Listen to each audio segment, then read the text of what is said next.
বিষয়টা পিছিয়ে দেওয়া হয়েছিল।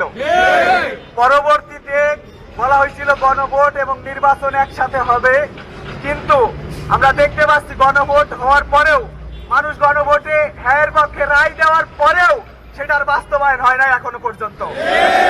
একটা গোষ্ঠী বলতে চাচ্ছে গণভোট কি। আমরা বলে দিতে চাই আজকের এই প্রোগ্রাম থেকে, গণভোট হচ্ছে সেইটা যেটা তোমাদেরকে আজকে ক্ষমতায় নিয়ে আসার জন্য ব্যবস্থা করে দিয়েছে। আমরা দেখতে পাচ্ছি একটা গোষ্ঠী চাঁদাবাজি সহ সকল প্রকার অরাজনৈতিক কাজ কারবারের সাথে যুক্ত হয়ে আছে।